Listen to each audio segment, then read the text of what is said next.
ബൈജു നായർ നമ്മുടെ ചാനലിലേക്ക് സ്വാഗതം. നമ്മളിപ്പോൾ ലെനയുടെ ജീവിതത്തിലൂടെ ഇങ്ങനെ സഞ്ചരിച്ചുകൊണ്ടിരിക്കുകയാണ്. ആദ്യത്തെ എപ്പിസോഡ് എല്ലാവർക്കും ഇഷ്ടമായെന്ന് കരുതുന്നു. വളരെ സമഗ്രമായ ഒരു ഇൻ്റർവ്യൂവിലേക്കാണ് കാര്യങ്ങൾ നീങ്ങിക്കൊണ്ടിരിക്കുന്നത്. കുറച്ച് കാലം കൂടിയാണ് ഞാൻ ചോദിച്ചൊരു ഇൻ്റർവ്യൂ കിട്ടിയെങ്കിലും സമഗ്രമാക്കാൻ പറ്റുന്നുണ്ടെന്നാണ് എനിക്ക് തോന്നുന്നത്. എന്തായാലും നമുക്ക് രണ്ടാമത്തെ എപ്പിസോഡിലെ കാഴ്ചകളിലേക്ക് പ്രവേശിക്കാം. ഇതിനിടയ്ക്ക് 2020 മറ്റൊരു പടം ഡയറക്റ്റ് ചെയ്യുന്നൊരു സംഭവം എവിടെയൊക്കെയോ പറഞ്ഞു എനിക്ക് ഓർമ്മയുണ്ട്. അതെന്തായിരുന്നു സംഭവിച്ചത്? അത് ഞാനൊരു സ്ക്രിപ്റ്റ് കോറായിട്ട് ചെയ്തിരുന്നു. അഭിലാഷ് VS എന്ന് പറഞ്ഞ ആ പടത്തിൻ്റെ ഡയറക്ടറായിട്ട്. ആദ്യം എൻ്റെ അടുത്ത് അതിൽ അഭിനയിക്കാൻ വേണ്ടി എന്നെ വിളിച്ചത്. പക്ഷേ നമ്മൾ കഥ ഡിസ്കസ് ചെയ്ത് വന്നപ്പോൾ കഥ ഫുള്ളായിട്ടുണ്ടായിരുന്നില്ല. ഡിസ്കസ് ചെയ്ത് വന്നപ്പോൾ എനിക്ക് ഇൻട്രസ്റ്റ് ഉള്ള ഒരു ടോപ്പിക്കും ആയതുകൊണ്ട് ഞാൻ അതിൽ കുറേ കോൺട്രിബ്യൂട്ട് ചെയ്തു. പിന്നെ എന്നോട് പറഞ്ഞു എന്നാൽ കോ-റൈറ്റർ ആവാമോ? അങ്ങനെ ആകുമ്പോൾ ഓക്കെ, അങ്ങനെ ചെയ്തു. കോ-റൈറ്റ് ചെയ്തു. ആ പടത്തിൻ്റെ പേര് ഓളം എന്നാണ്. അർജുൻ അശോകനൊക്കെ അഭിനയിച്ചു. പക്ഷെ അതിൻ്റെ പ്രശ്നം നമുക്ക് നല്ലൊരു പ്രൊഡ്യൂസറെ കിട്ടിയില്ല. നമുക്ക് അതിനെ വേണ്ട രീതിയിൽ മുന്നോട്ട് കൊണ്ടുപോകാൻ പറ്റാത്ത കാരണം ആൾ ഫസ്റ്റ് ടൈം പ്രൊഡ്യൂസറായിരുന്നു. അപ്പോൾ ആൾക്കും ഇൻഡസ്ട്രിയുടെ രീതികൾ അറിയില്ല. ഇൻഡസ്ട്രി ഭയങ്കര ഒരു മാറ്റത്തിലൂടെ പോയിക്കൊണ്ടിരിക്കുകയായിരുന്നു. അല്ലെങ്കിൽ അർജുൻ അശോകൻ, ബിനു പപ്പു, നോബി, ഹരിശ്രീ അശോകൻ ചേട്ടൻ എല്ലാവരും ഉള്ള നല്ലൊരു പടമായിരുന്നു. നന്നായിട്ട് വരികയും ചെയ്തു. സിമ്പിൾ ആ സമയത്ത് ഇത്. പക്ഷേ ഈ തിയേറ്റർ കം OTTയുടെ ഒരു ട്രാൻസിഷൻ നടന്നുകൊണ്ടിരിക്കുന്ന സമയമായതുകൊണ്ട് അതിലങ്ങ് ചെറിയ ഇത് സംഭവിച്ചു. അത് അങ്ങനെ മാർക്കറ്റിംഗ് ഒന്നും ഉണ്ടായിരുന്നില്ല. പോസ്റ്റേഴ്സ് പോലും ഉണ്ടായിരുന്നില്ല. റിലീസായ ദിവസം ഒരു പോസ്റ്റർ പോലും ഇല്ല. അപ്പോൾ ഭയങ്കര സങ്കടമായി. പക്ഷേ ഞാൻ ആക്ച്വലി ഡയറക്ഷൻ എന്ന് ഞാൻ ഉദ്ദേശിച്ചത് ഓൾറെഡി എഴുതിയിട്ടുള്ള സ്ക്രിപ്റ്റ് ഉണ്ട്. ഞാൻ അതാണ് ഫസ്റ്റ് എഴുതിയ സ്ക്രിപ്റ്റ് റൈറ്റിംഗ് പഠിച്ചു. അതിന്റെ കോഴ്സസ് ചെയ്തു, ഡയറക്ഷന്റെ കോഴ്സസ് ചെയ്തു. ഞാൻ പറഞ്ഞില്ല, ഒരു പഠിപ്പിസ്റ്റാണ്. ആക്ച്വലി പഠിക്കുക എന്നുള്ളതാണ് ഫസ്റ്റ് പ്രയോറിറ്റി. പിന്നെ ആ പഠിച്ചത് എവിടെയെങ്കിലും യൂസ് ചെയ്യണമല്ലോ എന്നുള്ളതാണ് സെക്കൻഡ് പ്രയോറിറ്റി. എന്ത് തരത്തിലുള്ള സ്ക്രിപ്റ്റ്? ഫെമിനിസ്റ്റ് അല്ല, ഞാനൊരു ഫെമിനിസ്റ്റേ അല്ല. ഞാൻ 100% ഫെമിനിസ്റ്റ് അല്ല. ഞാൻ ഫെമിനിസമായിട്ട് ഒട്ടും യോജിക്കാത്ത ഒരാളാണ്. ഞാൻ വളരെ പഴഞ്ചനാണ് ആക്ച്വലി. അങ്ങനെ തോന്നില്ല നമുക്ക്. അതാണ് ഇനിയിപ്പോൾ ആത്മീയമായിട്ടുള്ള കാര്യങ്ങൾ പറഞ്ഞപ്പോൾ ആൾക്കാർക്ക് തോന്നിയില്ല. ഞാൻ അതാണ് ശരിക്കുള്ള ഞാൻ. അപ്പോൾ അതാ ഞാൻ പറഞ്ഞത്, ഞാൻ ഇൻട്രോവേർട്ടാണ്. അതുകൊണ്ട് എന്നെ മനസ്സിലാക്കാൻ ബുദ്ധിമുട്ടാണ്. ഞാൻ പുറമേക്ക് കാണിക്കുന്നതേ എന്നെ പറ്റി അറിയാൻ പറ്റുള്ളൂ. അപ്പോൾ സിനിമയിലൂടെ എന്നെ കാണുമ്പോൾ ഞാൻ വളരെ ഡിഫറെൻ്റ് ആയിട്ടുള്ള ക്യാരക്ടേഴ്സ് എപ്പോഴും പ്ലേ ചെയ്യുന്നത്. അപ്പോൾ ആരും പ്രതീക്ഷിക്കുന്നില്ല ദാറ്റ് ഈ ആസ്പെക്റ്റ് ഉണ്ടാവും. അപ്പം ആ സ്ക്രിപ്റ്റ് ചെയ്തു വെച്ച് കഴിഞ്ഞപ്പോൾ പ്രൊഡ്യൂസർ റെഡിയാണ്. പക്ഷേ ഈ ഇൻഡസ്ട്രി പോയിരുന്ന മാറ്റം, ഒന്ന് തിയേറ്റർ ആണോ OTT ആണോ, ഇതിൻ്റെ ഒരു ഡൈനാമിക്. ബിക്കോസ് ഒരു സിനിമ ചെയ്യണമെങ്കിൽ ഹ്യൂജ് മാർക്കറ്റിംഗ് റിസ്ക് ആണ്. അതിൻ്റെ ഇൻവെസ്റ്റ്മെന്റ് നമ്മളൊരു പ്രൊഡ്യൂസറെ കുത്തുവാള എടുപ്പിക്കരുതല്ലോ. നമ്മളൊരു സിനിമ എടുത്തു എന്നും പറഞ്ഞിട്ട്. അത് കുറേ ഞാൻ സിനിമയിൽ കണ്ടിട്ടുള്ളത് കൊണ്ട് അങ്ങനെ ഒരു എളുപ്പമല്ല. എനിക്ക് തോന്നുന്നു ഏറ്റവും ഡിഫിക്കൽട്ടായിട്ടുള്ള ഒരു കാര്യമാണ് സിനിമ എന്ന് പറയുന്ന ഈ ആർട്ട് ഫോമിൽ.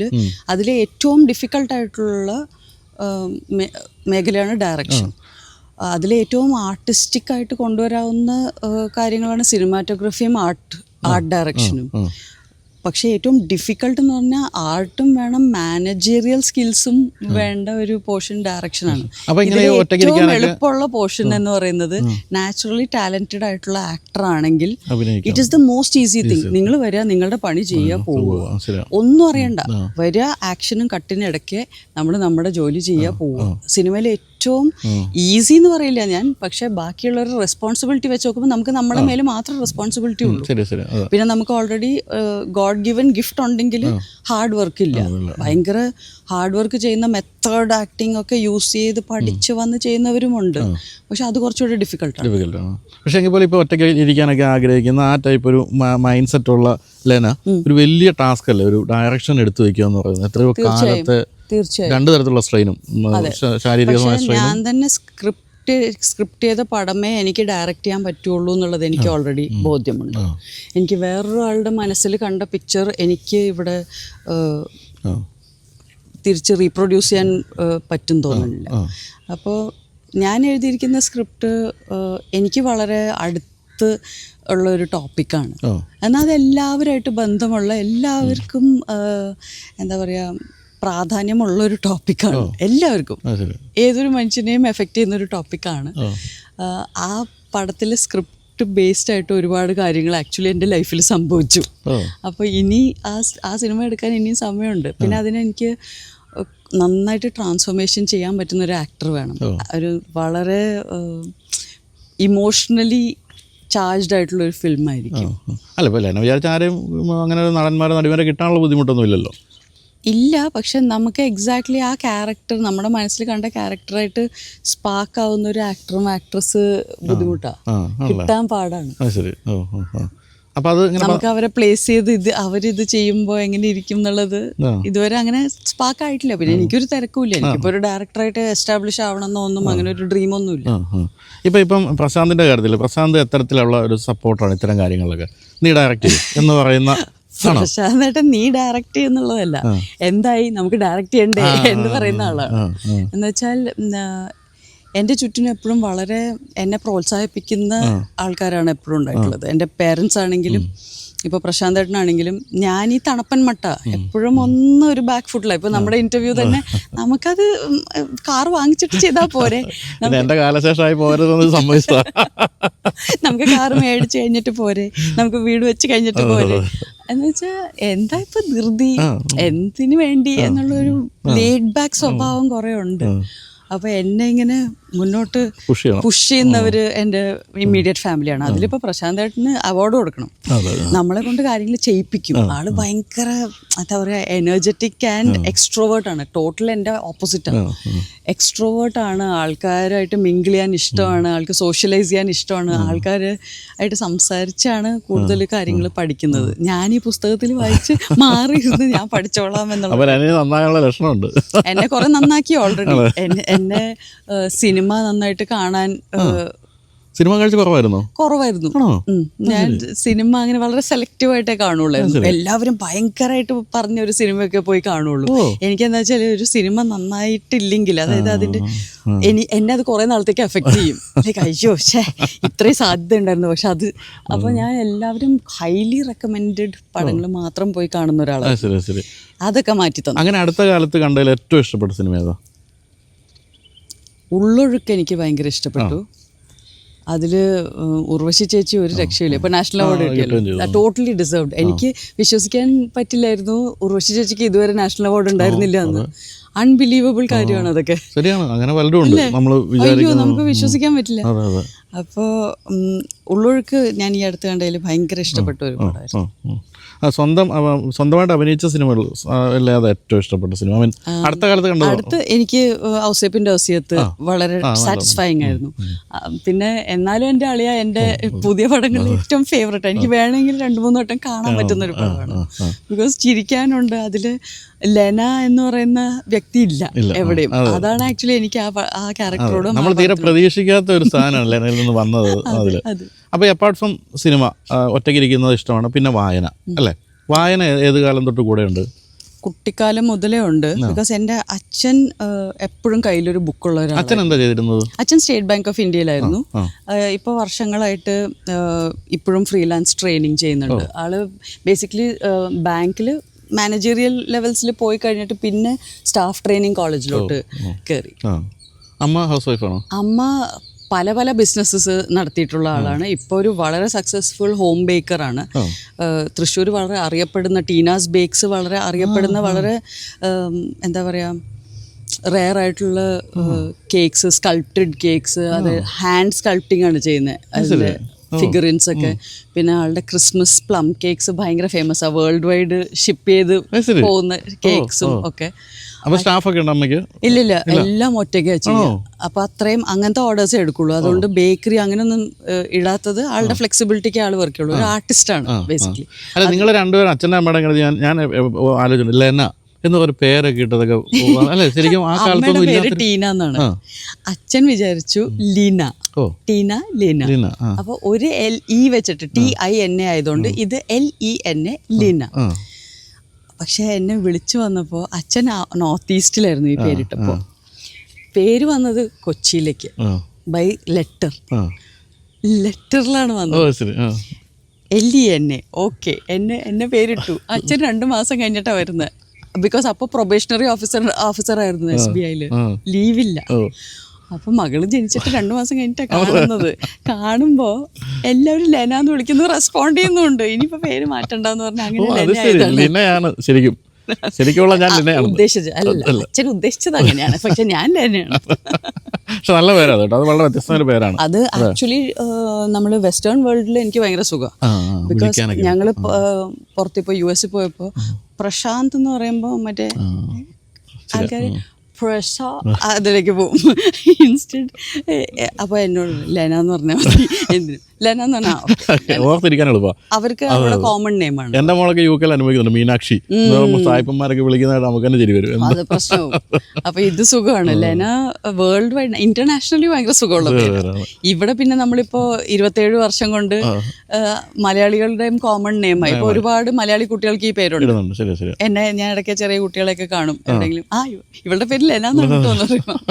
അപ്പൊ വായനയിലേക്ക് പോകണമെങ്കിൽ വായനയിൽ ആ കാലത്ത് എന്ത് തരം പുസ്തകങ്ങളൊക്കെ വായിച്ചു? അപ്പൊ അച്ഛൻ എപ്പോഴും ഈ പറഞ്ഞ ഒരു ബുക്ക് എപ്പോഴും കയ്യിലുള്ള ഒരു ആളെന്ന നിലയ്ക്ക് അതെനിക്ക് ഭയങ്കര ഇഷ്ടപ്പെട്ട ഒരു സ്റ്റൈലായിട്ട് തോന്നി. എപ്പോഴും ഒരു ബുക്ക് ഉണ്ട് കയ്യിൽ. ചിലപ്പോൾ ഫുഡ് കഴിക്കുമ്പോഴും കയ്യിൽ ബുക്ക് ഉണ്ടാവും. അതത്ര നല്ല ശീലമല്ല. എപ്പോഴും ഒരു ബുക്ക് കയ്യിലുണ്ടാവും. അപ്പൊ അതെന്റെ ഒരു ഇഷ്ടപ്പെട്ട ഒരു കാഴ്ചയായി മാറി കുട്ടിക്കാലത്ത്. പിന്നെ എനിക്ക് തോന്നുന്നു ആദ്യമൊക്കെ ഫെയറി ടെയിൽസാണ് വായിക്കുന്നത്. എല്ലാ ഫെയറി ടെയിൽസിന്റെ കളക്ഷൻ ഉണ്ടായിരുന്നു. അത് ഇപ്പോഴും ഉണ്ടോന്ന് അറിയില്ല. എൻ്റെ അനിയത്തിയുടെ വീട്ടിലുണ്ടെന്ന് തോന്നുന്നു. ചിലപ്പോൾ അവളെ ബ്രൈബ് ചെയ്താൽ എനിക്ക് തരുമായിരിക്കും എൻ്റെ ലൈബ്രറിയിൽ വെക്കാൻ. അപ്പോൾ ഈ ഫെയറി ടെയിൽസിന്റെ ലേഡി ബേർഡ് എന്ന് പറഞ്ഞ എന്തോ ഒരു പ്രിന്റാണ്. എന്നിട്ട് ഇങ്ങനെ എല്ലാ ഫെയറി ടെയിൽസും, snow white and the 7 dwarfs, red riding hood, ഇങ്ങനത്തെ അതിന്റെ ഒക്കെ ബുക്സ് അതൊക്കെ. അപ്പൊ അതൊക്കെ ആണ് ഫസ്റ്റ് വായിച്ചിരുന്നത്. പിന്നെ എനിഡ് ബ്ലൈറ്റന്റെ നോവൽസിലോട്ട് പോയി. പിന്നെ ഫേമസ് 5 ഫൈൻഡ് ഔട്ടേഴ്സ്, ഫേമസ് 7 ഇങ്ങനത്തെ ഒക്കെ ആയി. അവിടെ നിന്ന് പിന്നെ നേരെ പോകുന്നത് കോർട്ട് റൂം സ്റ്റോറീസും കുറെ. മിൽസ് ആൻഡ് ബോൺസിലേക്ക് പോയില്ല. മിൽസ് ആൻഡ് ബോൺസ് ഒട്ടും ഉണ്ടായില്ല എനിക്ക്. അത് ഭയങ്കര ഇപ്പോഴും എനിക്കൊരു തോന്നുന്ന ഒരു സാധനമാണ്. എന്താണെന്ന് അറിയില്ല, ഞാൻ വായിച്ചിട്ടേ ഇല്ല. അപ്പോൾ ആ ഒരു ഫേസേ ഉണ്ടായിട്ടില്ല. പിന്നെ അവിടെ നിന്ന് അങ്ങോട്ട് ക്രൈമും ത്രില്ലേഴ്സും, പിന്നെ സിഡ്നി ഷെൽട്ടൻ്റെ എല്ലാ ബുക്കും ഇരുന്ന് വായിച്ചു കഴിഞ്ഞപ്പോഴാണ് എനിക്ക് മനസ്സിലായത് സിഡ്നി ഷെൽട്ടൻ ഒരു പെണ്ണല്ല. അപ്പോൾ ജെഫ്രി ആച്ചറും അതും ദ ഗോഡ് ഫാദറും ഒക്കെ വായിക്കലാണ് അന്ന് പണി. അവിടെ നിന്ന് പിന്നെ ടോട്ടൽ ഡീറ്റോർ സംഭവിച്ചു. കംപ്ലീറ്റ്ലി ഫിക്ഷൻ കട്ട് ചെയ്തു. നോൺ ഫിക്ഷൻ മാത്രമേ വായിക്കുള്ളൂ എന്നൊരു ഇതായി. ഇപ്പൊ പ്രിറ്റി മച്ച് അങ്ങനെയാണ്. വല്ലപ്പോഴും ഒരു മെലുവ അല്ലെങ്കിൽ എന്തെങ്കിലും വായിച്ചിട്ടുണ്ടെന്നല്ലാതെ പിന്നെ കംപ്ലീറ്റ്ലി ഒരു നോൺ ഫിക്ഷൻ സ്പിരിച്വാലിറ്റിയിൽ പക്കാ ഡീപ്പ് സ്പിരിച്വാലിറ്റി.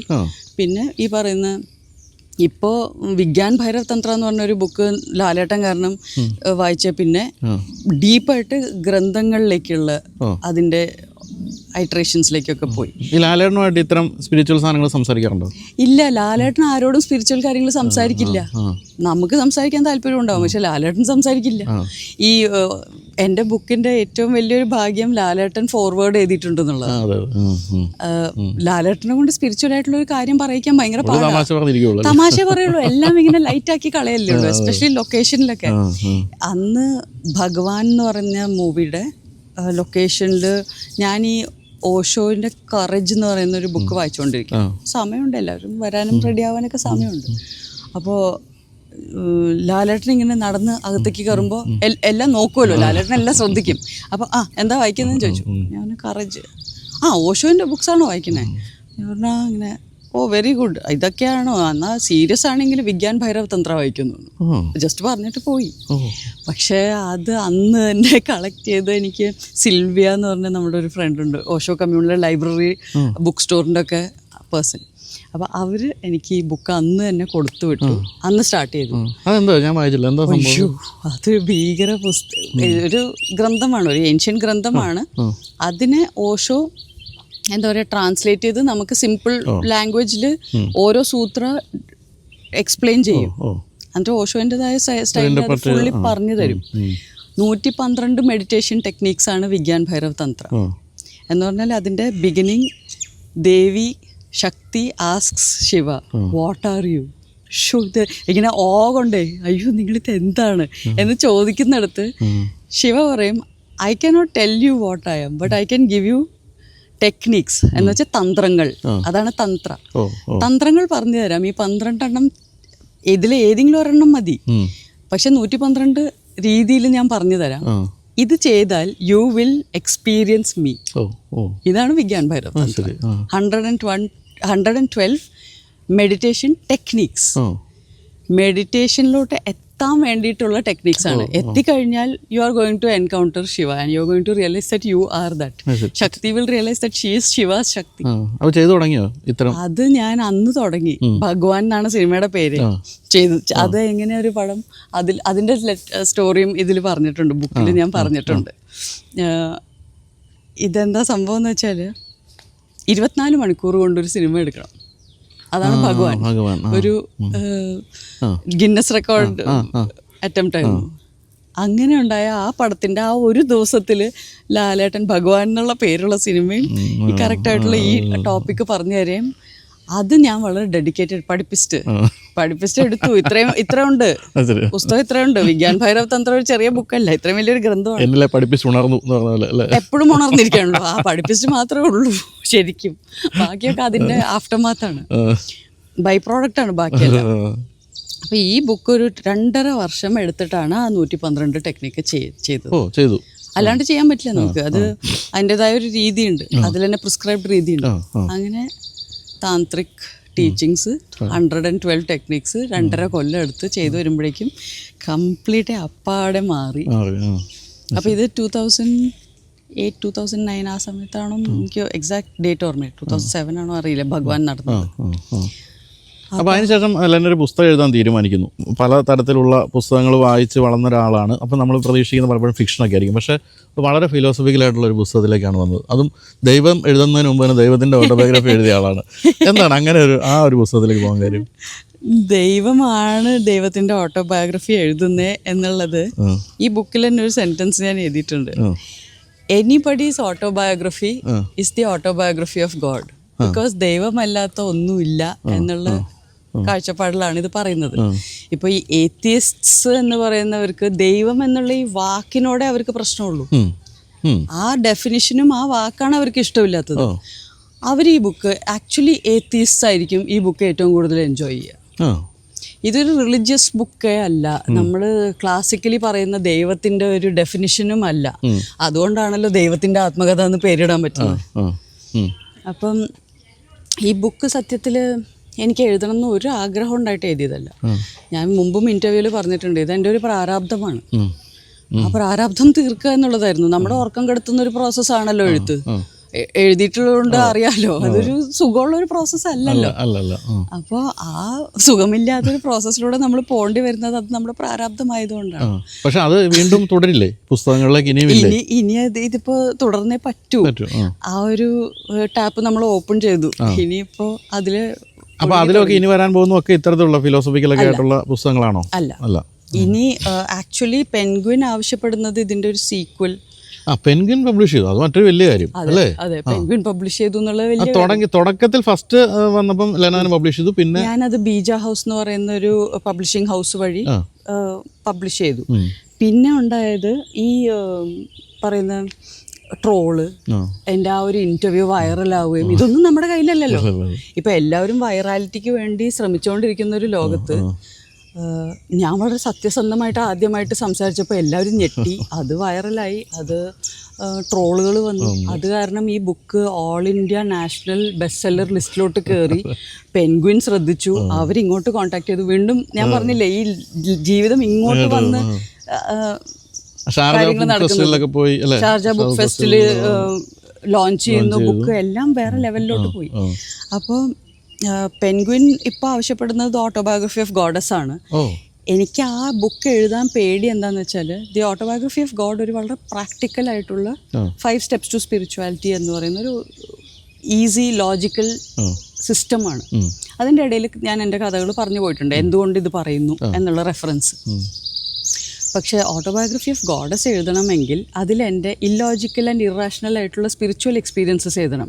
ലൈക്ക് എനിക്ക് പാസ്റ്റ് ലൈഫ്സ് ഓർമ്മയുള്ളത്, അതിനെപ്പറ്റി എൻ്റെ വാട്ട് ആർ പാസ്റ്റ് ലൈഫ്സ്, എൻ്റെ ഫിലോസഫി. എനിക്ക് 3 രീതിയിലാണ് ഞാൻ പാസ്റ്റ് ലൈഫ്സിനെ കാണുന്നത്.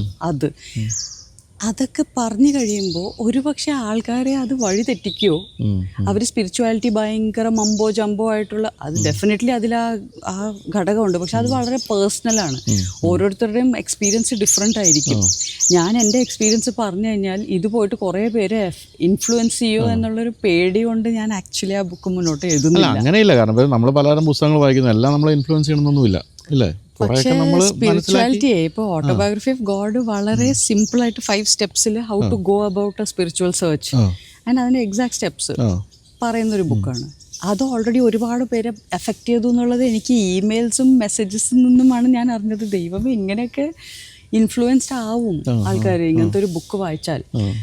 അപ്പോൾ എനിക്ക് കിട്ടിയിട്ടുള്ള ഇമെയിൽസൊക്കെ കണ്ടാൽ നമ്മൾ ഞെട്ടിപ്പോവും. ലോങ് എസ്സേസ് പോലത്തെ ഇമെയിൽസ്, ആൾക്കാരുടെ ലൈഫിൽ വന്ന ചേഞ്ചസ്. അപ്പം അങ്ങനെ ഇൻഫ്ലുവൻസ് ചെയ്യുമ്പോൾ ഇത് വായിച്ച ആൾക്കാർ തന്നെ അടുത്തത് വായിക്കുമ്പോൾ നമ്മുടെ ബ്രെയിൻ ഓട്ടോമാറ്റിക്കലി പറയും എനിക്കും ഇതുപോലത്തെ ഫാന്റാസ്റ്റിക്കൽ എക്സ്പീരിയൻസസ് വേണം. അതെനിക്ക് വാഗ്ദാനം ചെയ്യാൻ പറ്റില്ല, മറ്റേതെനിക്ക് വാഗ്ദാനം ചെയ്യാം. ഈ 5 സ്റ്റെപ്പ് ചെയ്താൽ നമ്മളെല്ലാവരും ഒരേ ടൈപ്പ് ഓഫ് ഡയറക്ഷനിൽ പോകും. മറ്റേത് ഞാൻ പറയുന്ന എൻ്റെ പാസ്റ്റ് ലൈഫ് എക്സ്പീരിയൻസ്, എല്ലാവർക്കും പാസ്റ്റ് ലൈഫ് എക്സ്പീരിയൻസ് ഓർമ്മ വരണമെന്നില്ല. അപ്പം ഞാൻ പറയുമ്പോൾ എന്ത് പറ്റുമെന്ന് വെച്ചാൽ അവരുടെ മൈൻഡ് ചിലപ്പോൾ മാനുഫാക്ചർ ചെയ്യും കള്ളക്കഥ. So pretty. Wow, not fair. Let's make this unforgettable.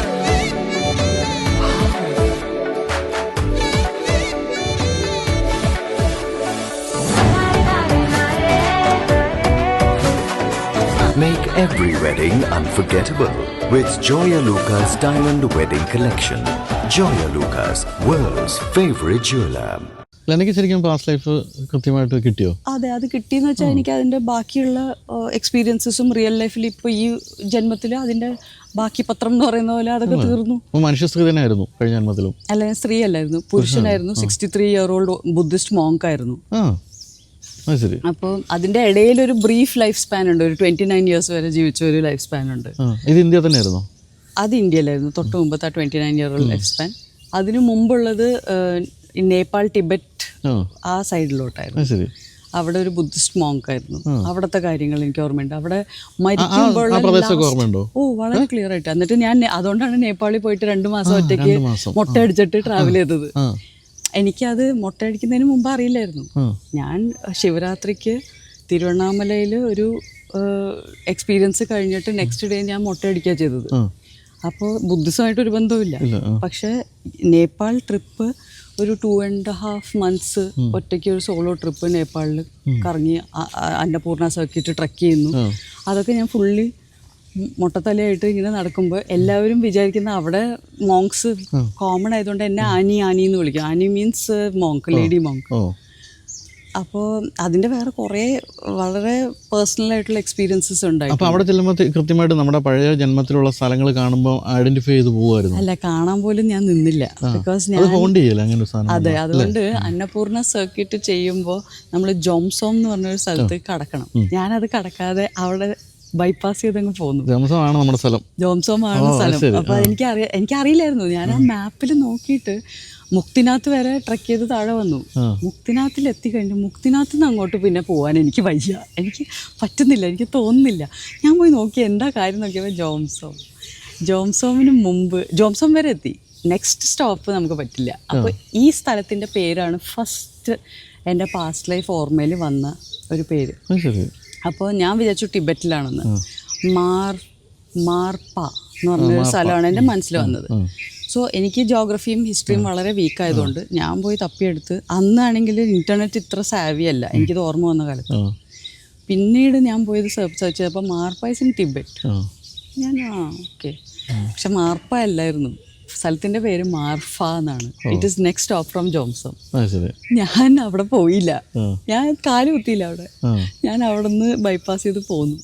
ഇതൊക്കെ ഒറ്റയ്ക്ക് ജീവിച്ചൊരു കാലത്തല്ലേ? ഇപ്പൊ പ്രശാന്തിനെ പോലുള്ള കരുത്തനായ ഒരാളുടെ കൂടെ ഒന്നുകൂടെ പോകാൻ തോന്നുന്നുണ്ടോ അവിടെയൊക്കെ? ഉറപ്പായിട്ടും ഇനി പോവാം. പക്ഷെ അത് എൻ്റെ ഒരു അഡ്വഞ്ചറോ ത്രില്ല് എനിക്ക് കുറയും. ബിക്കോസ് പേടിയില്ല, കൂടെ വളരെ സ്ട്രോങ് ആയിട്ടുള്ള ഒരാളുണ്ടെങ്കിൽ നമുക്ക് പേടിയില്ല. മറ്റേത് നമ്മുടെ ഒരു അഡ്വഞ്ചർ സ്പിരിറ്റ് എന്ന് പറയുന്നത് ചെറിയ ഭയം കലരുമ്പോഴല്ലേ. നിങ്ങൾക്ക് ഈ കാറ് ഒരു പേടിപ്പെടുത്തുന്ന സ്പീഡിലോട്ട് എത്തുമ്പോഴല്ലേ അതിൻ്റെ ത്രില്ലുള്ളൂ. ഇതൊരു 40-50 ഓടിക്കാൻ ഇപ്പോൾ എന്താ നിങ്ങൾക്കൊരു ത്രില്ലില്ലല്ലോ. അതേപോലെ ലൈഫിൽ ഈ ഒറ്റയ്ക്ക് ഒരു സ്ത്രീ ഹിമാലയത്ത് 2.5 വർഷം ഒരു പ്ലാനും ഇല്ലാതെ ഈച്ച് ഡേ അതുപോലെ പോകുന്നു, തല മൊട്ടടിക്കുന്നു, ഡെയിലി പല്ലേക്കുന്നതോടുകൂടെ തലയും ഷേവ് ചെയ്യും. ആ ഒരു അവസ്ഥയായിരുന്നു. 4 months ഞാൻ ഡെയിലി എല്ലാ 3 days ഹെഡ് ഷേവ് ചെയ്യുമായിരുന്നു. ഈ പറഞ്ഞ പോലെ നിങ്ങളൊക്കെ സിനിമക്കാരെന്നൊക്കെ പറഞ്ഞാൽ വളരെ ലാളിക്കപ്പെട്ട് വളർത്തിയവരാണ്, വളരെ ലക്ഷറസ് ആയിട്ട് ജീവിക്കുന്നവരാണ്. അങ്ങനെയൊക്കെ ഉള്ളപ്പോൾ അവിടെ ചെന്ന് എങ്ങനെ കോപ്പപ്പ് ചെയ്യുന്നു ഇതുമായിട്ട്? ഞാനൊരു സിനിമാക്കാരി എന്ന് പറയാൻ പറ്റില്ല. ഞാൻ സിനിമയിൽ അഭിനയിക്കും എന്നല്ലാതെ എങ്കിലും സന്തോഷമായിട്ട് ജെന്യുവൻലി സിനിമാക്കാരെ ആയിട്ട് അസോസിയേറ്റ് ചെയ്യുന്ന ഒരു ക്വാളിറ്റീസും എനിക്കില്ല. ഒന്ന് കാറില്ല, വേറെ ഏത് വേറെ ഏത് സിനിമാക്കാരെയാണ് അറിയാവുന്ന ഒരു കാർ പോലും ഇല്ലാത്ത. സ്വന്തമായിട്ടുള്ള വീട് ഇപ്പോഴാണ് പണിയുന്നത്. സിനിമയിൽ 27 വർഷം ജീവിച്ചു. സിനിമയല്ലേ? 27 വർഷമായി. 175 സിനിമ വിക്കിപീഡിയയുടെ അറിവനുസരിച്ച് ആയിരിക്കും. എനിക്കും അതിന്റെ എക്സാക്ട് കണക്കില്ല, പക്ഷെ അങ്ങനെ തന്നെ. അപ്പൊ ഞാനൊരു സിനിമാക്കാരിയായിട്ട് എന്നെ കാണാൻ പറ്റിയിട്ടില്ല എനിക്ക്. എന്റെ ഉള്ളിന്റെ ഉള്ളിൽ എന്റെ POV നോക്കുമ്പോ സിനിമയിൽ അഭിനയിക്കുന്ന ഒരാള് അഭിനയിക്കാനുള്ള ആ കൊതി കൊണ്ടും. സിനിമയിൽ സൗഹൃദങ്ങൾ കുറവാണോ? എന്ന് വെച്ചാൽ എല്ലാവരുമായിട്ടും വളരെ ഫ്രണ്ട്ലിയാണ്. എനിക്ക് എല്ലാവരും എൻ്റെ ഫ്രണ്ട്സാണ്. എന്നാൽ ആരും എൻ്റെ പേഴ്സണൽ ക്ലോസ് ഫ്രണ്ട് എന്ന് പറയാൻ പറ്റില്ല. ഞാൻ അവരുടെ വീട്ടിൽ പോവുക, അവരെൻ്റെ വീട്ടിലേക്ക് വരിക, അങ്ങനത്തെ ഒരു സിറ്റുവേഷനേ ഇല്ല. എസ്പെഷ്യലി ബിക്കോസ് ഞാൻ കേരളത്തിലല്ല താമസിച്ചുകൊണ്ടിരുന്നത്, എപ്പോഴും പുറത്താണ്. അപ്പം വരും, സിനിമയിൽ അഭിനയിക്കും, തിരിച്ചു പോകും. അപ്പോൾ എല്ലാവരുമായിട്ടും വളരെ ഫ്രണ്ട്ലിയാണ്. എല്ലാവരുമായിട്ടും ഒരുപോലെ ഗെറ്റ് അലോങ് ചെയ്യാൻ പറ്റും. പക്ഷേ വ്യക്തിബന്ധങ്ങളില്ല. അപ്പോൾ യാത്രകൾ ഇനി തുടരുകയാണ്, ഫ്രീ ആണല്ലോ. പക്ഷേ ബഹിരാകാശം വരെ എത്തി നിൽക്കുന്ന യാത്രയാണെങ്കിൽ പോലും എത്തരത്തിലുള്ള സ്ഥലങ്ങളാണ് ഇഷ്ടം? Hills, mountains, cold places. Cold places ആണ് ഇഷ്ടപ്പെട്ടത്. ഹിമാലയം ആണ് ഏറ്റവും ഇഷ്ടം. ഇപ്പോൾ US പോയപ്പോൾ ഞങ്ങൾ ഒരു കാലിഫോർണിയ റോഡ് ട്രിപ്പ് ചെയ്തു. LA to mount Shasta, San ഫ്രാൻസിസ്കോയും കൂടെ കഴിഞ്ഞ് മൗണ്ട് ശാസ്ത എന്ന് പറയുന്നത്. മൗണ്ട് ശാസ്ത ഒരു ഭയങ്കര ബ്യൂട്ടിഫുൾ എനർജി സൈറ്റാണ്. വീണ്ടും പറഞ്ഞ പോലെ എല്ലാവർക്കും എത്തിപ്പെടാൻ പറ്റാത്ത ഒരു ടൈപ്പ് ഓഫ് ഒരു എനർജി പ്ലേസ് ആണ് അത്. ഇതുപോലെ സ്നോ ക്യാപ്ഡ് മൗണ്ടൻസും ഒക്കെ ഉള്ള. ഏതാണ് ഡ്രീം ഡെസ്റ്റിനേഷൻ? അങ്ങനെ വല്ലതും ഉണ്ടോ? എനിക്ക് നോർത്തേൺ ലൈറ്റ്സ് കാണണമെന്നുണ്ട്. ഇതുവരെ അത് ചെയ്തിട്ടില്ല. ഫിൻലൻഡിലോ നോർവേയിലോ പോകണം.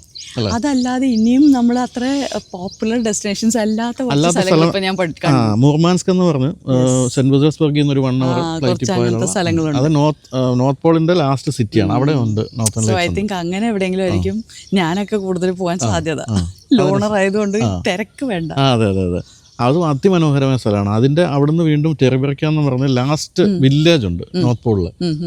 ഭയങ്കര നിങ്ങളെ പോലെ ലോൺലിനെസ് ഒക്കെ ഇഷ്ടപ്പെടുന്നവർക്ക് ഭയങ്കരമായിട്ട് ഇഷ്ടപ്പെടുന്ന. ലൈക്ക് സ്പിറ്റിയിൽ നമ്മൾ ഷൂട്ട് ചെയ്തപ്പോൾ ഒരു പാട്ട് ഷൂട്ട് ചെയ്തായിരുന്നു, ഹരിശങ്കറിന്റെ ഒരു സോങ് ബോധി എന്ന് പറഞ്ഞിട്ട്.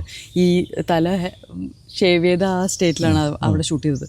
അത് ഈ പറഞ്ഞ പാസ്റ്റ് ലൈഫ്സിന്റെ ഒരു വൈൻഡപ്പ് കാര്യമുണ്ട് അതിൽ ആ ഷോട്ടിലുണ്ട്. അത് ഒരു ബുദ്ധിസ്റ്റ് ടെമ്പിളിന്റെ ഉള്ളിൽ, ഒരു കേർട്ടിന്റെ ഉള്ളിലേക്ക് നമ്മൾ പോകുന്ന ഒരു സ്ഥലമുണ്ട്.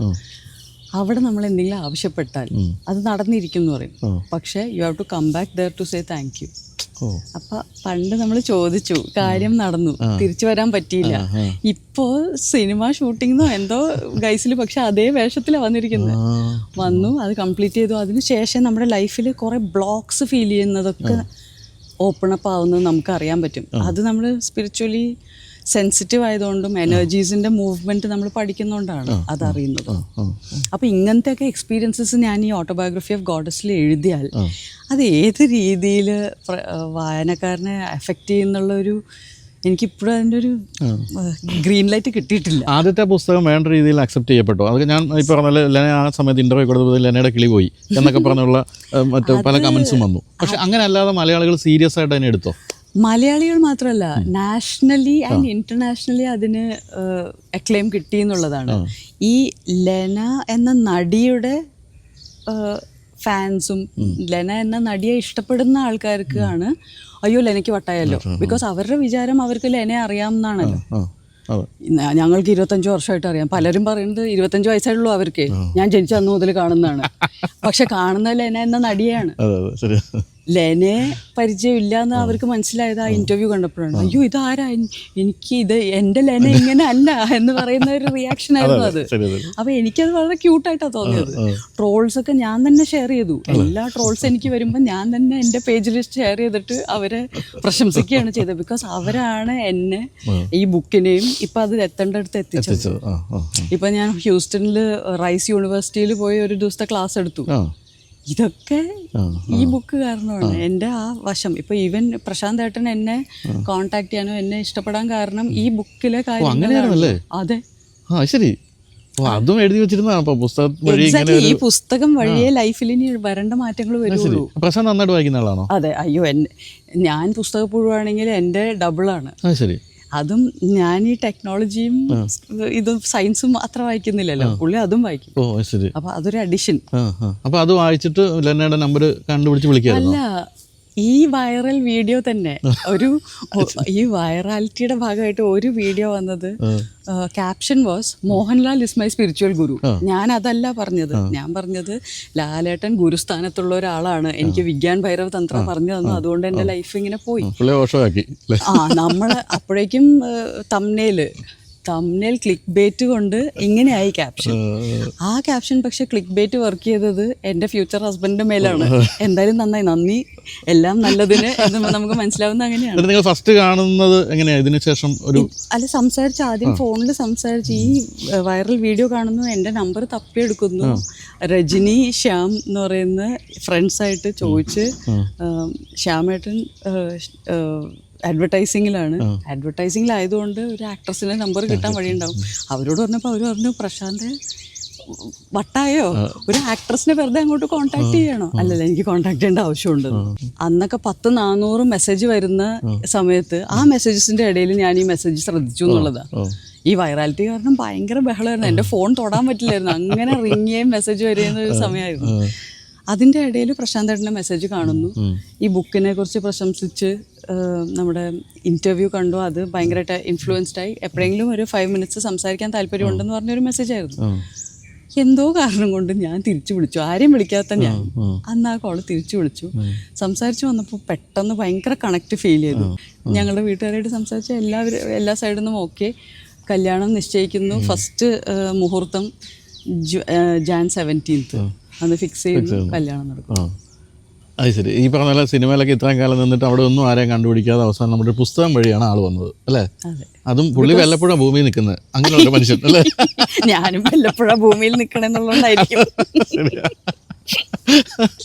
എന്തായാലും ഗംഭീര മനുഷ്യനാണ്. ഈ പറഞ്ഞ പോലെ ഇത്രയും വ്യത്യസ്തനായ ഒരു വ്യത്യസ്തമായ കരിയറുള്ള ഒരു മനുഷ്യൻ കിട്ടാനില്ലിനി അല്ലേ? ഇല്ല, നമുക്ക് ഇന്ത്യയിൽ ഒട്ടുമില്ല. അമേരിക്കയിൽ പിന്നെ നാസ ഭാഗത്ത് 100-600 പേര് ഇതുവരെ സ്പേസിൽ പോയിട്ടുണ്ട്. ഇന്ത്യയിൽ നമുക്ക് ആകെ 4 പേരേ ഉള്ളൂ, ബാക്കി 3 പേരും ഓൾറെഡി കല്യാണം കഴിച്ചു. അങ്ങനെ എല്ലാം ഒത്തു വന്നു ആ സമയത്ത് അല്ലേ? എന്തായാലും ഗംഭീരമായിട്ടുണ്ട്. എനിക്ക് പുസ്തകം തരുമെന്ന് പറഞ്ഞു.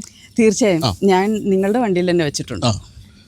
എന്തായാലും ഞാനുള്ള എപ്പിസോഡിൽ ഇത്രയും ഗംഭീരമായിട്ടുള്ള ഒരു വെഹിക്കിൾ ബാക്കിൽ ഇരുന്നതിൽ എനിക്ക് കാറില്ലാത്തതിന് വേണം അതിന്റെ ക്രെഡിറ്റ് കൊടുക്കാൻ. അതെ, അത് ശരിയാണ്. അതുകൊണ്ടാണ് എടുത്തോണ്ട് വന്നത്. ലെന അവതരിപ്പിക്കുമ്പോൾ ഒരു സ്റ്റൈലുള്ള വണ്ടി ഇരിക്കട്ടെ എന്ന് വിചാരിച്ചു. ഈ ലുക്കാണ് ബോധി എന്ന് പറഞ്ഞ ആ സീരീസ് ഇതിലുള്ളത്. അതിലെ ഒരു ഫോട്ടോ ആണ്, നമ്മുടെ വിനായക് എന്ന് പറഞ്ഞ ഫോട്ടോഗ്രാഫറാണ് ഇത്. അങ്ങനെ ഒരു ഫോട്ടോ ആണ് കേട്ടോ. ഇത് റിയൽ റിഫ്ലക്ഷൻ ആണ് മിറർ അവിടുത്തെ ഗ്ലാസ്സിൽ. ഇതാ കീ മൊണാസ്ട്രി ആണെന്ന് തോന്നുന്നു, അത് വേറൊരു മൊണാസ്ട്രി ആണ്. ആ മൊണാസ്ട്രിയുടെ ഉള്ളിൽ ഇത് ഫീച്ചർ ചെയ്തിട്ടുണ്ട് ആ പാട്ടിൽ. ഞാൻ ആക്ച്വലി വിൻഡോ കൂടെ പുറത്ത് നോക്കി നിൽക്കുമ്പോൾ ഞാൻ അറിയാതെ എടുത്തൊരു കാൻഡിഡ് പിക്കായി. അപ്പൊ വിനായക് എനിക്കിത് അയച്ചു തന്ന് നമുക്ക് അങ്ങനെ ചെയ്യാൻ പറ്റി. ശരിക്കും പറഞ്ഞാൽ നമ്മളൊക്കെ ഇപ്പൊ വായിച്ചിട്ടുണ്ട്, നമ്മുടെ സെൽഫ് അങ്ങ് കളയാ ചെയ്യുന്ന മുടി പോകുമ്പോ അല്ലേ? അങ്ങനെ ഒരു ഭയങ്കര ചേഞ്ച് നമുക്കത്. അത് ഞാൻ കാരണം കുറേ പേര് ഷേവ് ചെയ്തിരുന്നു കേട്ടോ ഹെയർ ആ സമയത്ത്, ഇൻസ്പയർ ആയിട്ട്. അത് ഭയങ്കര ലിബറേറ്റിംഗ് ഒരു എക്സ്പീരിയൻസ് ആണ്. അപ്പോൾ ഇതാണ് DC ബുക്സ് ആണ് പ്രസിദ്ധീകരിച്ചിരിക്കുന്നത്. അതെ. പിന്നെ പെൻഗ്വിൻ, ഇതിന്റെ ഇംഗ്ലീഷാണ് എഴുതിയത്. ഒറിജിനൽ ഇംഗ്ലീഷ് അല്ലേ? അതെ. ആരാ ട്രാൻസ്ലേറ്റ് ചെയ്ത്? തന്നെ? അല്ല, എനിക്ക് മലയാളം എഴുതാൻ വളരെ വീക്കാണ്. അപ്പോൾ ഇത് എഴുതിയിരിക്കുന്നത് ഞാൻ ആളുടെ പേര് പറഞ്ഞപ്പോൾ അത് സൈൻ ചെയ്യും മിക്കവാറും. Thank you. അപ്പം എനിക്കും കിട്ടി ഒരു ഓതേഴ്സ് കോപ്പി. യെസ്. ഇത് ട്രാൻസ്ലേറ്റ് ചെയ്തിരിക്കുന്നത് പ്രകാശ് ചെങ്ങമ്പുഴയാണ്. Changampuzha I think he is the grandson or grand nephew. ശരി. പ്രകാശ് ചെങ്ങമ്പുഴ പാർക്കൊക്കെ കംപ്ലീറ്റ്ലി നോക്കി നടത്തുന്നത് പുള്ളിയാണ്. അതും വളരെ യാദർശികമായിട്ടാണ് പുള്ളിയെ കിട്ടിയത്. ഞാൻ ഈ ട്രാൻസ്ലേഷന് ആൾക്കാരെ തപ്പിക്കൊണ്ടിരിക്കുമ്പോൾ പല 2 പേര് ഇതിനു മുമ്പ് ഞങ്ങൾ ഡിസ്കസ് ചെയ്തു, കാര്യങ്ങളൊക്കെ മൂവ് ചെയ്തു. പക്ഷെ അവരുടെ ലൈഫിൽ ഒരുപാട് ഭയങ്കര ചേഞ്ചസ് വന്നു ഇത് തുടങ്ങുമ്പോഴേക്കും. അവർക്ക് മുന്നോട്ട് മൂവ് ചെയ്യാൻ പറ്റാത്ത അവസ്ഥയായിരുന്നു. ഞാൻ വിചാരിച്ചു, ദൈവം ഈ ബുക്കിന് ഇങ്ങനെയൊക്കെ ഇഫക്റ്റ് ഉണ്ടോ? 2 പേരുടെ ലൈഫിലും ഭീകര ചേഞ്ചസ് എന്നൊക്കെ പറഞ്ഞാൽ അവർക്ക് താങ്ങാൻ പറ്റാത്തതിൻ്റെ മുകളിലുള്ള ചേഞ്ച്. ഞാൻ പറഞ്ഞു വേണ്ട ഒന്നും ചെയ്യണ്ട. എന്നിട്ട് വേറൊരു പ്രോഗ്രാമിന് ഞാൻ ചീഫ് ഗസ്റ്റായിട്ട് പോയപ്പോൾ അവിടെ പ്രകാശ് ചങ്ങമ്പുഴ സാറുണ്ടായിരുന്നു. ആളെന്നോട് ചോദിച്ചു, എന്തായി ട്രാൻസ്ലേഷൻ കഴിഞ്ഞോ നിങ്ങളുടെ ബുക്കിൻ്റെ? ഞാൻ പറഞ്ഞു, ഇപ്പോൾ ഒരാളായിട്ട് സംസാരിച്ചുകൊണ്ടിരിക്കുന്നു. അയാൾ ചെയ്യുന്നില്ല എന്നുണ്ടെങ്കിൽ എന്നോട് പറയണം, ഞാൻ ചെയ്തു തരാം. ബിക്കോസ് രമണ മഹർഷിയുടെ ഒരുപാട് ബുക്സ്, DC-യുടെ ഒരുപാട് ബുക്സ് ചെയ്തിട്ടുള്ളത് പ്രകാശ് ചങ്ങമ്പുഴ. ആണോ? അയ്യോ, ഞാൻ ഇനി ഇവരെ ചോദിക്കട്ടെ എന്ത് ചെയ്യാൻ പറ്റുന്നു. ഞാൻ വിളിച്ച് ചോദിക്കുന്നതിന് മുമ്പ് അന്ന് ഈവനിങ്ങിൽ ഈ പറഞ്ഞ ആളുടെ ഫോൺ കോൾ ഇങ്ങോട്ട് വരുന്നു, എനിക്ക് ചെയ്യാൻ പറ്റില്ല, ഇങ്ങനെ ഒരു സംഭവം കാരണം ഞാൻ ഇതൊന്ന് മാറണം. ഞാൻ വിചാരിച്ചു കറക്റ്റ് ടൈമിങ്. ഈ ടൈമിംഗ് ആണ് സത്യത്തിൽ എൻ്റെ ലൈഫ്. അപ്പം ഇത്രയും ഭാഗ്യവും ടൈമിങ്ങും എല്ലാം ഉള്ള ഒരാൾ അവരുടെ അൺകൺവെൻഷണൽ ആയിട്ടുള്ള കാര്യങ്ങൾ ദി ഓട്ടോബയോഗ്രഫി ഓഫ് ഗോഡസിൽ എഴുതിയാൽ അതെങ്ങനെ മറ്റുള്ളവരെ എഫക്റ്റ് ചെയ്യും എന്നുള്ളത് ഇപ്പോഴും എനിക്ക് ഫീഡ്ബാക്ക് കിട്ടിയിട്ടില്ല. അത് കിട്ടിക്കഴിഞ്ഞാൽ ഒരു പക്ഷേ ദ ഓട്ടോബയോഗ്രഫി ഓഫ് ഗോഡസ് ഉണ്ടാവും. പെൻഗ്വിൻ ബുക്സ് ഓൾറെഡി ആവശ്യപ്പെട്ടിരിക്കുന്നുണ്ട്. ഇല്ലെങ്കിൽ ഞാൻ എൻ്റെ അടുത്ത ഒരു വളരെ പ്രാക്ടിക്കൽ ആയിട്ടുള്ള ഒരു ബുക്ക് അത് ഓൾറെഡി എഴുതി കഴിഞ്ഞു, ഫസ്റ്റ് ഡ്രാഫ്റ്റ് കഴിഞ്ഞു, അതായിരിക്കും നെക്സ്റ്റ് വരും. പക്ഷേ ഈ ശ്രീ എമ്മിൻ്റെ ഒരു പുസ്തകമുണ്ട്, അതെന്ത് അപ്രന്റീസ് ടു ഹിമാലയൻ റിവ്യൂ. അതിൽ അദ്ദേഹം തുടക്കത്തിലേ പറയുന്നുണ്ട്, നിങ്ങളിത് വേണമെങ്കിൽ വിശ്വസിച്ചാൽ മതി, കാരണം എൻ്റെ എക്സ്പീരിയൻസുകൾ പറഞ്ഞാലും. പക്ഷെ അദ്ദേഹം അതിനകത്ത് പറയുന്നുണ്ട്, ഇപ്പം നാഗദേവത്തെ കാണുന്നതും ഡയറക്റ്റായിട്ട് പുള്ളി ഇരുന്ന് കാണുന്നതൊക്കെ, പക്ഷെ അതൊക്കെ അവിശ്വസനീയമാണെങ്കിൽ ആദ്യം പുള്ളി പറഞ്ഞു വെച്ചു, വേണം വിശ്വസിച്ചാൽ മതി. ഞാൻ അങ്ങനെ ഒരു മുൻകൂർ ജാമ്യം എടുത്ത് എഴുതാം ഒരു ഓത്തർ അത് പറയുമ്പോൾ പിന്നെ നമുക്ക് പ്രേക്ഷകരുടെ കമന്റ്സും കൂടെ ഒന്ന് കിട്ടിയാലല്ലേ ഈ എപ്പിസോഡിൽ നമുക്ക് ഇതിന്റെ ഫീഡ്ബാക്ക് കിട്ടിയാൽ വലിയ ഉപകാരമായിരിക്കും. തീർച്ചയായിട്ടും. എന്തായാലും നിങ്ങളുടെ ഓഡിയൻസ് അങ്ങനെ ആ തരത്തിലുള്ള ഒരു ഓഡിയൻസ് ആയതുകൊണ്ട് നമുക്ക് ചിലപ്പോൾ നല്ലൊരു ഫീഡ്ബാക്ക് കിട്ടും. ഈ ബുക്ക് വേണോ വേണ്ടയോ, ദി ഓട്ടോബയോഗ്രഫി ഓഫ് ഗോഡസ് എന്ന് ഞാൻ എഴുതണോ വേണ്ടയോ എന്നുള്ളത് നമുക്ക് ഇതൊന്ന് എല്ലാവരും ഒന്ന് കമൻറ്റ് ചെയ്യും കേട്ടോ. തീർച്ചയായിട്ടും കൂടുതൽ പുസ്തകങ്ങൾ എഴുതട്ടെ, അല്ലാതെ ഈ മടിച്ചിങ്ങനെ നിന്നിട്ട് മറ്റുള്ളവരെന്ത് വിചാരിക്കും എന്നുള്ള സ്ഥാനത്തിലേക്ക് ഒരിക്കലും പോകരുത്, പ്രത്യേകിച്ച് പുസ്തകങ്ങളുടെ കാര്യത്തിൽ. അപ്പോൾ പ്രത്യേകിച്ച് നമ്മുടെ പ്രേക്ഷകരെന്ന് പറഞ്ഞാൽ എല്ലാവരും വെൽ ബാലൻസ്ഡ് ആയിട്ടുള്ള നല്ല വിദ്യാഭ്യാസം വിവരമുള്ളവരാണ്. അങ്ങനെ കമൻറ്റ് ഇടാവുള്ളൂ കേട്ടോ. ഇല്ലില്ല, ഞാൻ ശ്രദ്ധിച്ചിട്ടുണ്ട്. ഭയങ്കര ഒരു പർട്ടിക്കുലർ ക്ലാസ് ഓഫ് ഓഡിയൻസ് ഉള്ള ഒരു ഷോ എന്ന നിലയ്ക്ക് തന്നെയാണ് ഞാൻ ഇന്ന് വളരെ ഓപ്പൺ ആയിട്ട് ഈ ഇന്റർവ്യൂവിൽ സംസാരിച്ചത്. പ്രശാന്ത് കാണുന്നുണ്ടെന്ന് വെച്ചാൽ അപ്പോൾ തന്നെ അറിയാലോ നമ്മുടെ എങ്ങനെയുള്ള പ്രേക്ഷകരാണെന്നുള്ളത്. തീർച്ചയായും അതാണ് പോലും കാണുന്ന ഷോയാ. അതെ അതെ, പ്രശാന്ത് ഏട്ടൻ ഓൾറെഡി എപ്പോഴും കാണുന്ന ഒരു ഷോ ആണ്. പിന്നെ ആക്ച്വലി ഇത്രയും ഓപ്പണായിട്ട് സംസാരിക്കാൻ കാരണം കഴിഞ്ഞ വർഷത്തെ വൈറൽ ഇന്റർവ്യൂക്ക് ശേഷം ഇത്രയും ഓപ്പണായിട്ട് ഞാൻ ഫ്രീ ആയിട്ട് സംസാരിക്കുന്നത് ഇപ്പോഴാണ്. ശരി, thank you so much for that. എന്തായാലും കുറച്ചു കാലം കാത്തിരുന്നെങ്കിലും നല്ല ഗംഭീരമായ ഒരു ഇന്റർവ്യൂ ആണ് എനിക്ക് തന്നിരിക്കുന്നത്. എന്തായാലും ഈ പറഞ്ഞ വണ്ടി ഇല്ലെന്നേ ഉള്ളൂ കേട്ടോ, വണ്ടിയുടെ ഇല്ലായ്മയിൽ എല്ലാവരും ക്ഷമിക്കുക, അത് ബാക്കി എല്ലാ കാര്യങ്ങളും നമ്മൾ ഈ നല്ലൊരു വണ്ടിയായിട്ട് അത് കോമ്പൻസേറ്റ് ചെയ്തിരിക്കുന്നു. അപ്പോൾ എന്തായാലും വണ്ടിയൊക്കെ വാങ്ങിക്കട്ടെ, ഇനി പ്രശാന്ത് നിലം തൊടട്ടെ. ഓ അതെ, ഡെഫിനറ്റ്ലി തിരിച്ചു വന്നാൽ നമുക്ക് കേരളത്തിലേക്ക് ഒരു പ്രാക്ടിക്കൽ ആയിട്ടുള്ള ഒരു വണ്ടി വേണം, ലോങ് ഡിസ്റ്റൻസ് ഡ്രൈവ്സിനും പോകാൻ വേണ്ടി ഒരു വണ്ടി. അതുപോലെ ഈ ഫൈറ്റർ ജെറ്റ് കയറിയിട്ടുണ്ടോ? ഫൈറ്റർ ജെറ്റ് കയറാൻ നമുക്ക് ഇന്ത്യയിൽ പെർമിഷൻ ഇല്ല. എനിക്ക് അവിടെ പണ്ടത്തെ വേൾഡ് വാർ 2 ടൈം ഒരു ഓപ്പൺ ഫ്ലൈറ്റ് എനിക്ക് ഒരു 40 മിനിറ്റ് റൈഡ് കിട്ടി. എന്റെ ബർത്ത്ഡേ ഗിഫ്റ്റ് ആയിരുന്നു പ്രശാന്ത്. എന്റെ ഇൻസ്റ്റാഗ്രാമിൽ റീൽസ് ഇട്ടിട്ടുണ്ട് അതിന്. അല്ല അവിടെ അതിനുള്ള ലൈസൻസ് ലോൺ സ്റ്റാർ മ്യൂസിയം ഒന്നും ഇല്ല. ആൾക്ക് ചെയ്യാമായിരുന്നു, പക്ഷെ അവർ സമ്മതിക്കില്ല. ഇവിടെ ആവുമ്പോ ഗവൺമെന്റ് പ്രോപ്പർട്ടി ആയതുകൊണ്ട് നമുക്ക് പെർമിഷൻസ് ഇല്ല. ഓ ബ്യൂട്ടിഫുൾ എക്സ്പീരിയൻസ് ഫ്ലൈയിങ്. ഞാൻ ഒരു വലിയ മണ്ടത്തരം കാണിച്ചു, പക്ഷെ അത് എക്സ്പീരിയൻസിൽ നന്നായിരുന്നു. എൻ്റെ മുടി ഞാൻ കെട്ടിവെച്ചില്ല. എന്ത് ബോധമില്ലായ്മ കൊണ്ടാണ് അത് ചെയ്തതെന്ന് എനിക്കറിയില്ല. പക്ഷെ പ്രശാന്ത് ഏട്ടൻ അത് പറഞ്ഞു തരാത്തതും ആ എക്സ്പീരിയൻസ് ഉണ്ടാകുമ്പോൾ വേണ്ടിയിട്ടാണ്. The wind in your hair എന്ന് പറയുന്ന എക്സ്പീരിയൻസ്. ക്ലോസ്ഡ് അല്ല, ഓപ്പൺ ഫ്ലൈറ്റ് ആയിരുന്നു. കോർണൽ സംതിങ് ആണ് അതിന്റെ പേര്. ഞാൻ അത് ഇൻസ്റ്റാഗ്രാമിലുണ്ട് അതിന്റെ റീൽസ്. അപ്പൊ ഈ ഒരു അഡ്രിനാലിൻ റഷ് എന്ന് പറയുന്ന ഒരു ബ്യൂട്ടിഫുൾ ഫൈറ്റർ ജെറ്റ് അല്ല കേട്ടോ, അത് നമുക്ക് താങ്ങാൻ പറ്റില്ല. ഞാൻ അതിന്റെ സിമുലേഷനിൽ ഇരുന്നപ്പോൾ തന്നെ ഞാൻ പ്രശാന്ത് ഏട്ടനോട് നിർത്തിക്കോളാൻ പറഞ്ഞു. അത് അപ്സൈഡ് ഡൗൺ ഒക്കെ പോകുമ്പോൾ ഒരു രക്ഷയില്ല. അതിന്റെ ആ ജി ഫോഴ്സസ് ഇവർ സിമുലേറ്റ് ചെയ്തിട്ടുണ്ട്. അപ്പോൾ ശരിക്കുള്ള ജി ഫോഴ്സസ് അല്ല. എന്നാലും ആ മനുഷ്യനോട് ബഹുമാനം തോന്നിയില്ലേ? ആ മനുഷ്യനെ അല്ലെങ്കിലും പേടിയാണ്. പലപ്പോഴും ഞാൻ പറയാം, നിങ്ങൾ ആക്ച്വലി മനുഷ്യനാണോ ഏലിയൻ ആണോ ചോദിക്കുന്നതാണ് എപ്പോഴും. ഈ പറഞ്ഞ മൊത്തത്തിൽ ഒരു യന്ത്രമാക്കി മാറ്റിക്കൊണ്ടിരിക്കുകയാണല്ലോ അവരെ. മനസ്സ് മാത്രം യന്ത്രമാകാൻ നോക്കിയാൽ അല്ല, അത് ഭയങ്കര നല്ലൊരു മനസ്സിന്റെ, പിന്നെ എസ്പെഷ്യലി ഒരു പാലക്കാടുകാരുടെ ഒരു മനസ്സ് ഡിഫറെന്റ് ആണ്. ഒരു നിഷ്കളങ്കമായിട്ടുള്ള ഒരു ആസ്പെക്ട് ഉള്ളത് ഞാൻ എപ്പോഴും കേട്ടിട്ടേ ഉള്ളൂ, ഇപ്പൊ മനസ്സിലായി. ഇപ്പൊ എന്തായാലും ഇനി പ്രശാന്ത് വരുമ്പോൾ എനിക്കും പോയിരുന്നത് കുറച്ച് ഫൈറ്റർ ജെറ്റ് അനുഭവങ്ങളും ഒക്കെ ഒന്ന് കേൾക്കാനുണ്ട്. അപ്പൊ ഒന്ന് വിളിക്കണേ. ഡെഫിനറ്റ്ലി. ഓക്കെ, അപ്പോൾ വീണ്ടും താങ്ക് യു സോ മച്ച്. അപ്പോൾ all the best for all the ഭാവിയിലെ എല്ലാ പരിപാടികൾക്കും. Thank you.